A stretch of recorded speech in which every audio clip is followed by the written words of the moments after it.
Masih bersama kami di Presisi Siang. Banjir melanda Kabupaten Malinau, Provinsi Kalimantan Utara. Banjir dipicu oleh hujan dengan intensitas tinggi sehingga membuat volume air Sungai Kayan dan Sungai Long Sule meningkat sehingga mengakibatkan banjir di wilayah Desa Long Sule dan Desa Long Pipa di Kecamatan Kayan Hilir.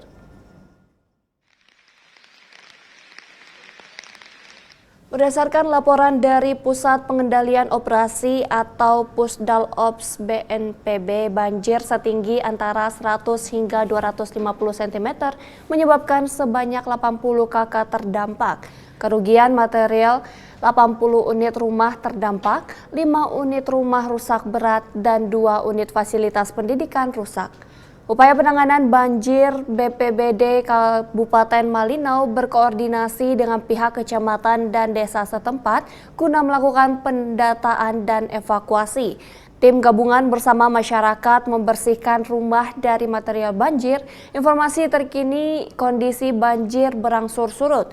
Guna antisipasi banjir susulan, BPBD mengimbau kepada masyarakat pemerintah daerah agar waspada bila terjadi hujan dengan intensitas tinggi lebih dari 1 jam, terutama bagi masyarakat tinggal di daerah rawan banjir agar segera melakukan evakuasi mandiri ke daerah yang lebih aman.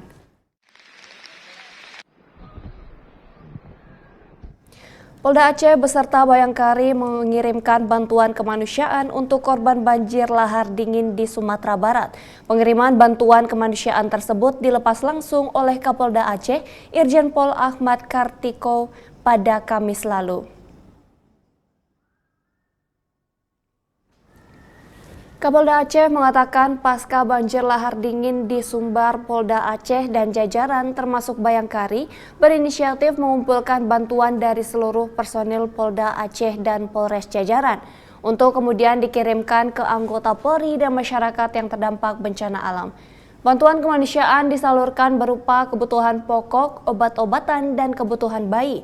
Irjen Pol Ahmad Kartiko berharap bantuan yang dikirimkan bermanfaat dan dapat mengurangi beban baik anggota Polri maupun masyarakat yang terdampak banjir lahar dingin Sumbar.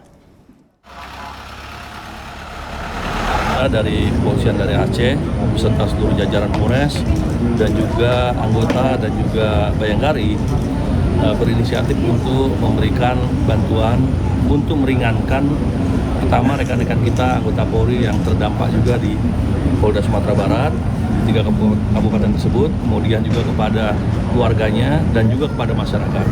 Jadi bantuan ini ditujukan adalah untuk supaya mereka bisa terbantu ringan bebannya dan juga percepatan untuk recovery. Bantuan yang kita kirimkan dalam bentuk kebutuhan pokok seperti sembako dan juga beberapa item-item yang dibutuhkan selama masa ini karena di sana juga sedang hujan berupa pakaian dan juga selimut, handuk dan sebagainya. Ini adalah inisiatif dari seluruh rekan-rekan yang ada di kepolisian.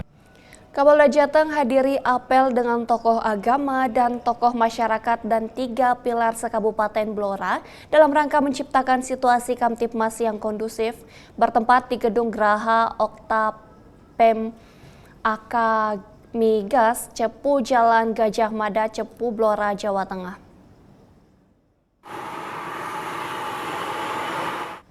Pada kesempatan tersebut, Kapolda Jateng Irjen Pol Ahmad Lutfi menyampaikan selama gelaran Pilpres di Kabupaten Blora berlangsung kondusif berkat kerjasama yang baik dari 3 pilar, yaitu Kepala Desa, Babinsa, dan Babin Kamtibmas. 3 pilar merupakan etalasenya negara, perwakilan negara yang paling kecil, yang merupakan ujung tombak daripada aset nasional, aset sumber daya manusia dalam rangka mengamankan wilayah. Kapolda Jateng mengingatkan dalam pilkada nanti untuk pengamanan masing-masing pemerintah daerah harus mampu mengelola Kamtibmas secara mandiri.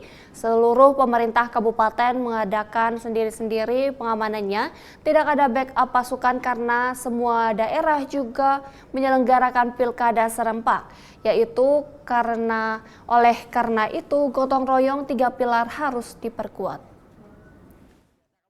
Jadi ceritakan saya. Bapak Kapolda merangkai sirgalitas TNI Polri.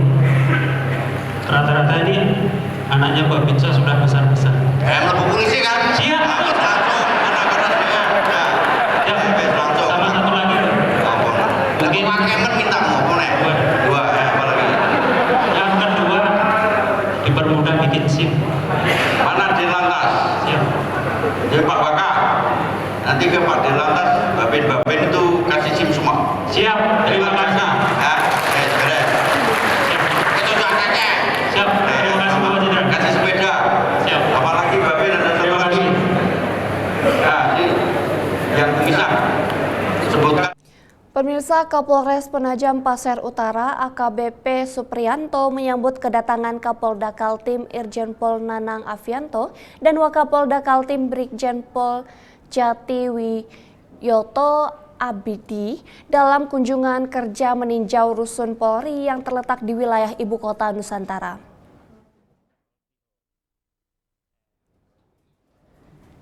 Kapolres PPU AKBP Supriyanto bersama Kapolda dan Wakapolda Kaltim kemudian melakukan peninjauan ke lokasi rusun Polri, fasilitas penting yang nantinya menjadi tempat tinggal dan berbagai kegiatan bagi anggota kepolisian.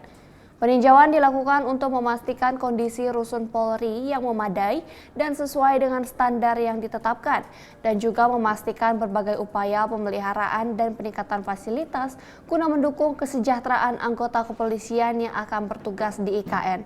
Kunjungan ini merupakan bagian dari komitmen Polda Kaltim untuk memastikan ketersediaan fasilitas yang layak bagi anggota kepolisian, terutama di wilayah strategis seperti Ibu Kota Nusantara. Hal ini juga sejalan dengan upaya untuk meningkatkan kualitas pelayanan dan kesejahteraan anggota Polri. Kapolda Kaltim dan Kapolres PPU bersepakat untuk terus bekerja sama dalam upaya pemeliharaan dan pengembangan rusun Polri serta berbagai fasilitas penunjang lainnya.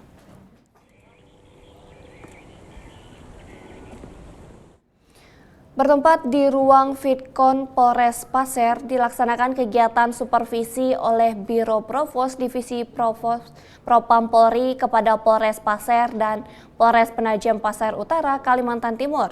Biro Provos Propam Polri bertujuan memastikan pelaksanaan tugas kepolisian berjalan sesuai dengan aturan dan etika yang berlaku.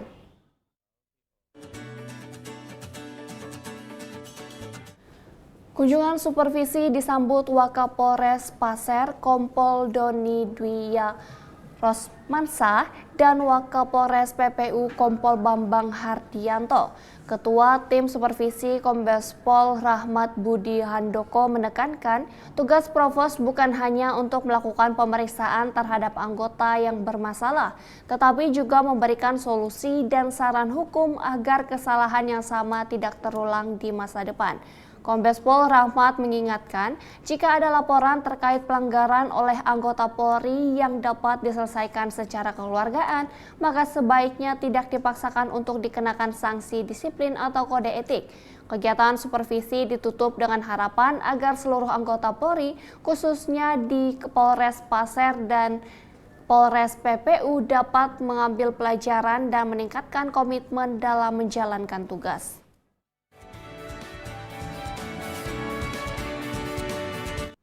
Pemirsa, anggota Satpol Air Polresta Bulungan melakukan giat perpustakaan terapung di Kampung Bulu Perindu, Tanjung Selor, Kabupaten Bulungan, Kalimantan Utara. Anak-anak Kampung Bulu Perindu tampak ceria dan senang saat anggota Satpol Air Polresta Bulungan hadir membawa buku-buku bacaan menggunakan kapal motor.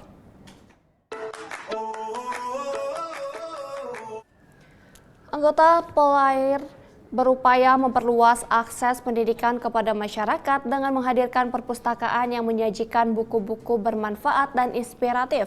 Langkah ini tidak hanya memperkaya pengetahuan, tetapi juga memupuk minat baca dan keterampilan literasi di tengah-tengah masyarakat, serta mengedukasi anak-anak untuk selalu rajin belajar. Anggota pelaksana giat perpustakaan terkapung yaitu Brigpol Zainal Arifin, Bribtu Adi Purnomo, dan Sulaiman Guru SD 13 Bulu Perindu membimbing sekitar 20 anak untuk yang mengikuti kegiatan tersebut. Anggota Satpol Air Polresta Bulungan juga mengimbau anak-anak agar selalu menjaga keselamatan apabila beraktivitas di pinggir Sungai Kayan.